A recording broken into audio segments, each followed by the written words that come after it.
This is me Apurva and आज मैं आपको मॉडल यूनाइटेड नेशन यानी MUN के बारे में कुछ और जानकारी देने जा रही हूँ।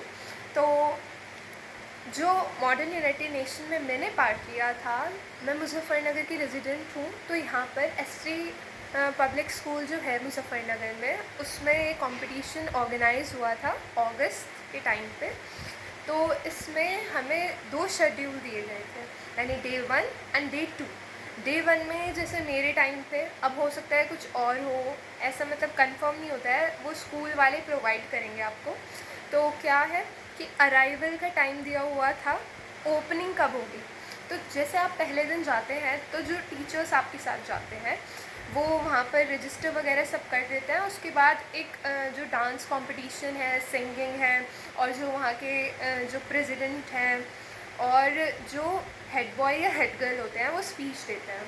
उसके बाद जो ये सब स्पीच वगैरह हो जाती है, वहाँ पे सब जितनी भी कमिटीज़ होती है, मेनली जो एसटी पब्लिक स्कूल था उसमें 4 कमिटीज़ थी। एक तो थी UNSC, एक UNEP जिसमें मैंने पार्ट लिया था 11th क्लास में, एंड WHO, और एक और कमेटी होती है। तो जो 12th थी उसमें भी मैंने पार्ट लिया था मॉडल यूनाइटेड नेशन में। उस टाइम मैंने UNSC, जो यूनाइटेड नेशन सिक्योरिटी काउंसिल है, उसमें पार्ट लिया था। तो आज मैं आपको जो अपना 11th क्लास का मेरा एक्सपीरियंस रहा वो मैं आपको बताने जा रही हूँ।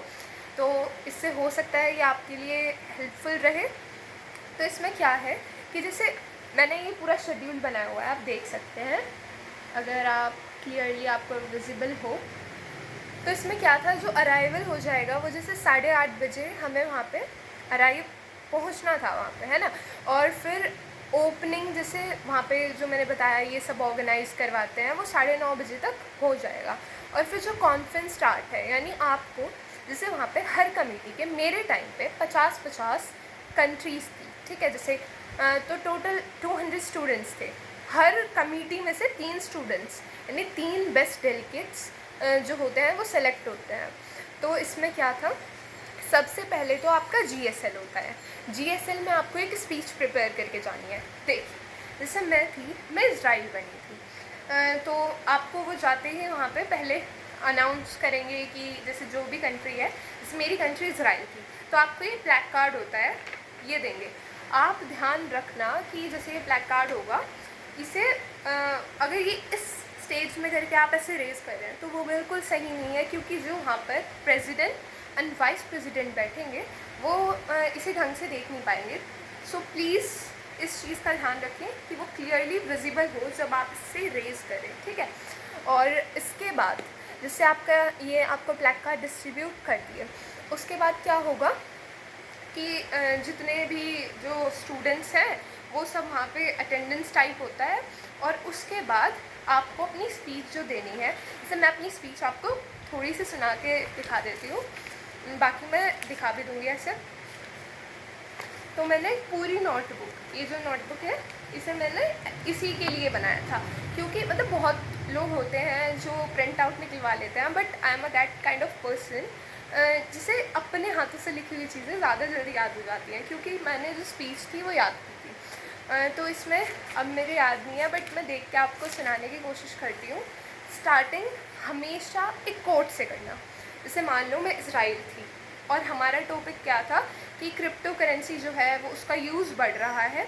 तो अब जो मतलब क्रिप्टो करेंसी है उससे जो और इशू जनरेट हो रहे हैं उसके यूसेज से, उन्हें मतलब कौन सी कंट्री उसके लिए ब्लेम कर सकते हैं हम एंड ऑल, मतलब ये सब उसमें करना था। तो मैंने कैसे स्टार्टिंग की थी, the future is not something we enter but something we create. So good morning, honorable chairs, esteemed delegates, and respected guests. I am the delegate of Israel, a nation renowned for its unwavering support and commitment and a forward-thinking approach. We have gathered here to discuss the issue of widespread usage of cryptocurrency. I am reminded of the wise words of our former president, who said it, that innovation is the lifeblood of our economy. Israel, a nation born from the ashes of adversities, has always embraced the innovation as a catalyst for progress. As a nation that has transformed the deserts into a hub of technological advancement, we understand the potential of cryptocurrency. तो मतलब कुछ ऐसे बोलना है आपको, ठीक है।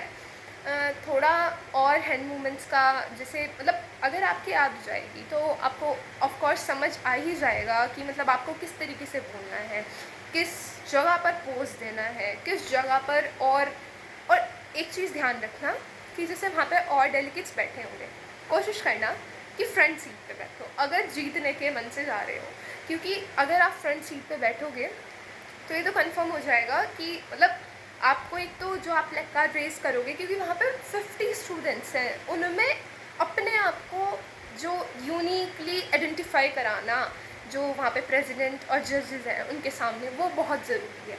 और जब आप ये स्पीच दो तो हर तरफ जैसे ऐसे फेस करके आगे, अगर मान लो आप फ्रंट सीट पे हो तो एक तो जजेस की आंखों में आंखें डाल के, ठीक है, बढ़िया तरीके से बोलना है सब कुछ। और एक जो और टीचर्स वगैरह भी है, क्योंकि साइड में और टीचर्स भी बैठे रहते हैं, और प्रेसिडेंट जो होते हैं वो उसी स्कूल के होते हैं, ठीक है। तो आपको ये सब बोल देना है, और जितने स्टूडेंट्स हैं उन सब से भी मतलब बहुत अच्छे से एक्सप्रेशंस के साथ। और सीट पे आप अगर हो सके तो एक बार मतलब जैसे होता है सीट को ऐसे मार सकते हैं अपना, अगर किसी पॉइंट पे आपको सबका ध्यान एकदम आकर्षित कराना है अपनी ओर, ठीक है। तो आपकी ओपनिंग स्पीच हो जाएगी। जैसे आप देख सकते हैं कि मैंने ये स्पीच लिखी थी, अगर आपको दिख पा रही हो, एक तो ये स्पीच लिखी थी, ये इसमें क्लियरली शायद नहीं दिख पा रही होगी, और इसमें आपको लगभग 1-2 मिनट का ही टाइम देंगे। तो प्लीज़ इस हिसाब से प्रिपेयर करना कि सब मटेरियल जितना आपको बोलना है अपनी कंट्री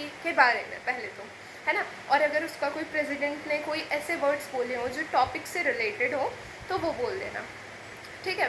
फिर उसके बाद एक मैं क्लोजिंग स्पीच भी प्रिपेयर करके गई थी, क्योंकि मैंने देखा है, मतलब मुझे भी नहीं पता था स्टार्टिंग में जब मैंने इसमें पार्ट लेने का किया था, और मे भी किसी भी स्टूडेंट को नहीं पता होता है पहली बार, तो मैंने क्लोजिंग स्पीच भी प्रिपेयर की थी। तो आप भी एक स्पीच लिख के लेके जाना। मेरे ऐसा याद आ रहा है कि एक आपको पेपर देते हैं वो अलग से, जिसमें आपको अपनी कंट्री के पॉइंट ऑफ व्यू को प्रेजेंट करना है। एंड हाँ, मैं आपको बता दूँ, वो खुद लिखना होता है बिना किसी मतलब चीटिंग के या ऐसे दूसरे पेपर में से देख के। पर हाँ, थोड़ी बहुत चीटिंग चलती है, हो मतलब मैं आपको बता रही हूँ, तो आप अगर हो सके तो ये जो स्पीच है इसे याद कर लेना, पर एक क्लोजिंग स्पीच भी लिख के लेके जाना। ये बोलनी तो आपको नहीं है, बट वहाँ पे एक पेपर होता है, उस पर ये सब लिखनी होगी आपको, ताकि अपनी कंट्री का जो आपने वहाँ पे सब प्रेजेंट किया है, तो अब आपकी कंट्री को क्या सीखने को मिला है ये सब पता चल सके। फिर जो नेक्स्ट चीज़ है वो मैं आपको बताती हूँ। इसमें क्या था कि मैंने सब कंट्री के बारे में जान लिया था। जैसे देखो, मेरी कंट्री थी इसराइल, मे भी आपको भी पता होगा कि मिडल ईस्ट में लड़ाई बजी हुई है ना, पूरी वहाँ पे तबाही हो रही है। तो उस टाइम पे तो खैर वो सब नहीं था, but Iraq and Israel are enemies, और ये सबको पता है। तो इसीलिए मैंने जो मेरी कंट्रीज़ अलाइंस थी, यानी मेरी कंट्री के फ्रेंड्स थे, उन्हें एक पेपर पे नोट कर लिया था। और एक जो मेरी कंट्री जो थी उसके फ्रेंड्स नहीं थे, मतलब एनिमीज़ काइंड ऑफ पर्सन थे, काइंड ऑफ कंट्री थी, उन्हें नोट डाउन कर लिया था। और अपने फ्रेंड से ज़्यादा अपनी एनिमी कंट्री के बारे में लिख के जाना, पक्का लिख के जाना। क्योंकि जैसे मैं थी, मैं बताती हूँ आपको अपना जैसे एक्सपीरियंस होता है। तो उसमें क्या था, सबसे पहले हम वहाँ पर पहुँचे तो वहाँ पे अपने आप को रजिस्टर कराना होता है। तो मैंने भी अपने आप को रजिस्टर करा लिया था। उसके बाद जैसे रजिस्टर सब कुछ हुआ तो अंदर जा, वहाँ पे चेयर्स हैं, बहुत बड़ा हॉल है, तो उसमें जाके आपको बैठ जाना है। आपकी टीचर आपको अपने ही पास रखेंगी, तो सारे स्टूडेंट्स एक साथ ही होंगे। अब जैसे अलग अलग कमेटी के हैं ना, तो आपके स्कूल में हो सकता है 3 स्टूडेंट सेलेक्ट हुए हों, एक कंट्री मान लो नीदरलैंड आ गई या फिर कोई भी एक कंट्री आ गई, तो ऐसे ही कुछ कंट्रीज़ आ जाती है। तो फिर उसके बाद जैसे हमारे उसमें एक सॉन्ग का परफॉर्मेंस हुआ था। फिर जब अपने क्लास में जाते हैं तो कुछ स्टूडेंट्स अभी भी आ रहे होते हैं, मतलब सब एकदम स्टार्टिंग में ही नहीं आ जाते हैं, तो उन सब का वेट। और एक और चीज़ पॉइंट याद आ गया मेरे, तो इसमें आपको क्या करना है, पूरा फॉर्मली ड्रेस्ड अप होके जाना। इस चीज़ को बिल्कुल ध्यान रखना। मतलब अगर आप फॉर्मली ड्रेसअप नहीं होगे तो आपके पक्का पॉइंट्स कटेंगे। मतलब आपको क्या करना है, जैसे मान लो कोई लड़की है तो उसे क्या, एक तो ब्लैक पैंट्स पहन लेना, ट्राउज़र भी मतलब थोड़ा फॉर्मल टाइप का पहनने की कोशिश करना। जैसे ऑफिस में नहीं जाते, बिल्कुल ऐसे ड्रेसअप होना है आपको। और ऊपर कोई लाइट कलर की शर्ट पहनना, जैसे वाइट है ना, वाइट पहन लेना। बट अगर आप डार्क कलर की पहनोगे तो वो फॉर्मल नहीं लगता है, तो प्लीज़ मत पहनना। और हमारे स्कूल वाले जो थे उन्होंने एक पोनी टेल बोला था, मैं भी आपके स्कूल में भी पोनी टेल ही होगी। और जो था, मैंने अपनी कंट्रीज़ जो एनिमी थी उनके बारे में लिख लिया था। वहाँ पर जाकर जैसे डिबेट स्टार्ट हुई तो स्पीच देने के बाद दो तरह के कॉकस होते हैं, एक होता है मॉडरेटेड कॉकस, एक अनमॉडरेटेड कॉकस। तो जो मॉडरेटेड होता है उसमें सबसे पहले एक एजेंडा जो होता है वो सेलेक्ट करना होता है। जैसे इसके ऊपर बहुत सारे एजेंडे हो सकते हैं। मैं अपनी क्रिप्टो करेंसी वाले टॉपिक से रिलेटेड बताती हूँ। मैं भी मतलब एजेंडे अपने आप भी लिख के लेके जाना। देखो जैसे मान लो आपका मेन एजेंडा तो हो गया the issue of crypto currency, like हो गया। तो इसके सब एजेंडा क्या हो सकते हैं कि establishing a global regulatory framework for crypto. मतलब वहाँ पर कि उस इशू से हम कैसे डील कर सकते हैं। कोई कंट्री अगर कुछ गलत कर रही है तो उसके खिलाफ सब कुछ बोलना है। और भी हो सकते हैं बहुत सारे, टेररिज्म, क्योंकि जो क्रिप्टो करेंसी है इसका ये नहीं पता चलता है कि हमें किसने भेजी, ठीक है। तो जो मतलब ये टेररिस्ट एक्टिविटीज़ होती हैं इसमें भी इनका बहुत इस्तेमाल हो रहा है। अब जैसे मेरी जो अपोनेंट थी वो शायद मे बी एसडी स्कूल से ही थी, वो एसडी से हो या एसडी से हो। तो उसमें क्या था कि उन्होंने मुझे टारगेट किया स्टार्टिंग में। मतलब मुझे तो नहीं पता था कि ऐसे भी होता है, बट उन्होंने मुझे टारगेट किया एंड बोला कि आपकी जो कंट्री है वो गलत यूज़ कर रही है। तो उस टाइम तक मैं बिल्कुल अनप्रिपेयर थी, तो मुझे तो कुछ नहीं पता था, बट मैं कुछ उस कंट्री के ख़िलाफ़ लिख के लेके गई थी। तो मैंने वो सब बोला कि मतलब आपकी कंट्री इतने जो ये है, जैसे मैंने क्या बोल रहा था मैं आपको बताती हूँ। मैंने बोला था कि इन yes, according to the report of Jewish Virtual Library, Hamas has been responsible for the death of over 1,200 innocent Israelis since 1993, was funded with cryptocurrency, and you are saying that we are the responsible for all this kind of thing? मतलब कुछ भी आप ऐसे बोल सकते हैं, ठीक है। तो ऐसे स्टार्टिंग कर सकते हैं कि the tragedy has left the victim family heartbroken and shattered. This is not a laughing matter. Lives were lost and families are suffering. मतलब कुछ ऐसी लाइन्स लिख के जाना जिससे एकदम सबकी आई कैचिंग वहाँ पर ही हो और ये पता चले कि हाँ आप प्रिपेयर करके आए हो।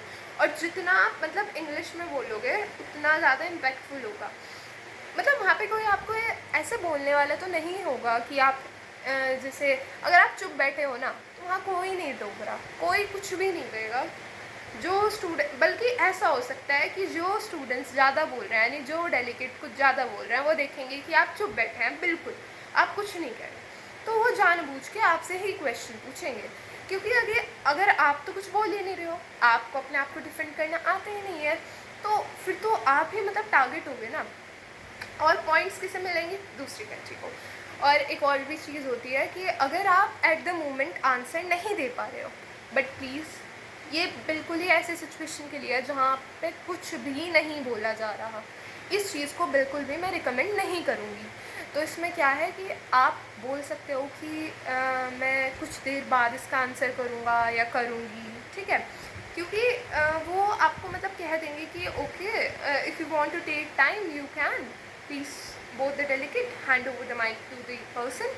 तो एक माइक भी रहता है, वो एक वहाँ पे जो वॉल्टियर्स होते हैं वो पास बाय करते रहते हैं। बाकी जो एसटी पब्लिक स्कूल है उसकी जो यूट्यूब चैनल है उस पर भी बहुत सारी वीडियोस पड़ी हैं, उसमें आप देख सकते हो।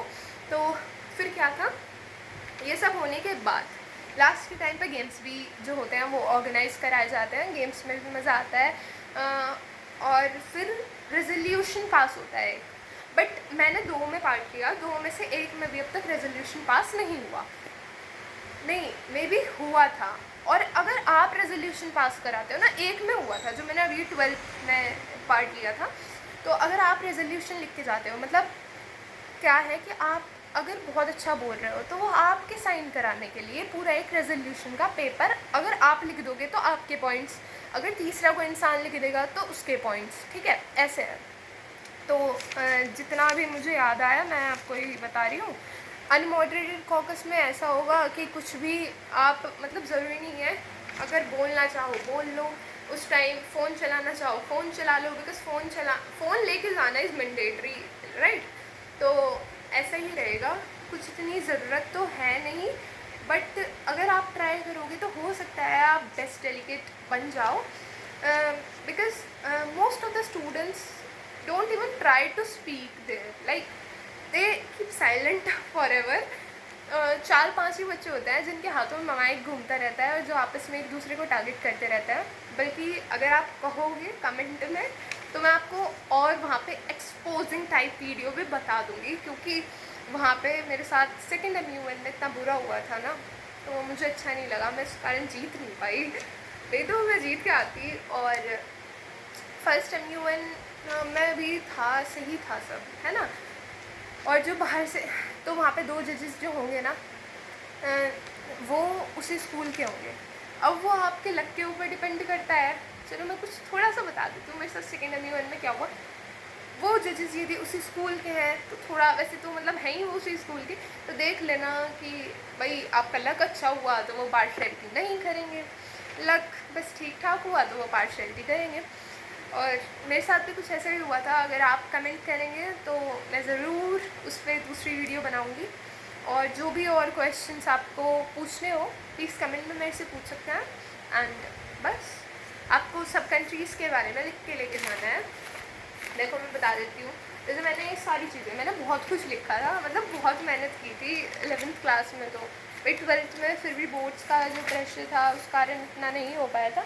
ये मैंने ओपनिंग स्पीच, क्लोजिंग स्पीच लिखी हुई है, और ये सब एजेंडास जितने भी थे, मतलब वहाँ पे फिर एजेंडा भी पास कराने होते हैं कि हाँ हम ये वाला एजेंडा, तो वहाँ पे अलाइंस करने की भी कोशिश करते हैं। वो अलाइंस वाली पार्ट 2 में आएगी वीडियो, अगर चाहिए तो प्लीज़ कमेंट करना। और तो ये देख लो आप, इतने सारे, मतलब जितने भी हैं ये सब एजेंडाज ही हैं। और इनके ऊपर मैंने नंबरिंग डाल दी थी ताकि एकदम से ढूंढने में, क्योंकि अगर मान लो किसी और पर्सन ने, जो और डेलीगेट हैं, उन्होंने वो पास करा दिया, उन्होंने आपसे क्वेश्चन पूछ लिया, तो आप क्या बोलोगे? वो आपके पास मटेरियल होना चाहिए ना। जो अनमॉडरेटेड फोकस का टाइम होता है वो इसीलिए होता है मेनली, तो कि आप उसमें जितना भी, जैसे जो एजेंडा सेट हुआ है उसके लिए लिख सको, है ना। तो ये सब मैंने लिखा था। देखो फिर एक स्पीच काइंड ऑफ थिंग भी मैंने लिखी थी कि क्रिप्टो करेंसी का पूरे वर्ल्ड पे क्या जैसे इम्पैक्ट पड़ रहा है, और इज़राइल पे क्या, क्योंकि हमें पता होना चाहिए। अपनी कंट्री के बारे में नहीं पता है अगर, तो फिर क्या फ़ायदा उस चीज़ का। तो फिर जैसे ये था इज़राइल पे, तो बहुत ही बुरा, क्योंकि इज़राइल, हमास, गाज़ा, ये सब मतलब इस टाइम बहुत ही, ये सब क्रिप्टो करेंसी से भी फंड हो रहा है, क्योंकि पता ही नहीं चलता है सोर्स कहाँ है उसका। बट उसके कुछ फ़ायदे भी हैं, तो फ़ायदे ज़रूर लिख लेना कि उस चीज़ के जो हो रही है उसके फ़ायदे क्या हैं, नुकसान क्या है, आपको दोनों चीज़ें पता होनी चाहिए। और जैसे मैंने लिखा हुआ है बेनिफिट्स एंड ड्रॉबैक क्या क्या है। फिर एक मैंने लिखा है कि इसे हम सही कैसे कर सकते हैं। तो मेरे से एक बार एक बच्चे ने क्वेश्चन इतनी देर तक पूछा था, मतलब वो सोच रहे थे कि मतलब वो, देखो मेरी इंग्लिश फ्लुएंसी इतनी भी ज़्यादा हाई लेवल नहीं है, नॉर्मल है, तो बट मैंने ट्राई किया अपनी साइड से। तो वो क्या सोच रहे थे कि जो ये है, ये इस लड़की को टारगेट करो, ये सबसे ज़्यादा बोल रही है। और वहाँ पे एक लड़की तो इतना, इराक जो बनी हुई थी वो इतना बोल रही थी, बट मैंने भी ट्राई किया। मैंने सोचा क्या हो जाएगा, ज़्यादा से ज़्यादा हार जाएंगे, क्या हो गया फिर, बताओ, मतलब एटलीस्ट हमें नॉलेज आए, एटलीस्ट हमने ट्राई किया, वो ज़्यादा इम्पोर्टेंट है, ठीक है। तो ये सब की अगर मतलब मोबाइल फ़ोन के बिना, और ये सब जितना भी था, ब्लॉकचेन टेक्नोलॉजी क्या है, ये सब लिखा था मैंने, पूरी नोटबुक भर दी थी इसमें। और लास्ट की तरफ दिखाती हूँ मैं आपको मैंने क्या किया था। और वहाँ पे एक ऐसी नोटपैड भी मिलता है और एक पेन भी देते हैं वो, जिसमें आप उसी टाइम, मान लो आप नोटबुक या फिर पेपर्स नहीं लेके गए, तो वहाँ पे आप लिख सको, जो अनमॉडरेटेड कॉकस का टाइम होता है। बल्कि मैंने दोनों जितनी भी मेरी डिबेट्स में, मैंने उनमें खाना ही नहीं खाया। मतलब वो रिफ्रेशमेंट देते हैं, बट अगर मैंने उस टाइम रिफ़्रेशमेंट मान लो मैं खाने लगी, और अगले ही टाइम मुझे पता है कि दूसरा इंसान मेरे से क्वेश्चन पूछने जाने वाला है, तो वो लिखना ज़्यादा इम्पोर्टेंट है मेरे लिए। मतलब मैंने घर आके खाना खाया, फिर मैंने घर आके भी पूरा लिखा कि हाँ ये पॉइंट्स हैं, ये इंसान ज़्यादा बोल रहा था, तो इसके खिलाफ तो पक्का लिख लो, क्योंकि अगर उसने हमसे क्वेश्चन पूछ लिया तो हो सकता है हम फंस जाए, है ना। तो फिर मैंने और कंट्रीज़ की भी हिस्ट्री पढ़ी थी, जैसे आप देख सकते हैं अफ़गानिस्तान, अर्मेनिया, ऑस्ट्रिया, क्योंकि आपके पास लिस्ट तो होगी ना कि कौन कौन सी कंट्रीज़ आ रही है ना। और अगर नहीं है तो मे बी आपकी जो स्कूल टीचर है वो प्रोवाइड करा दे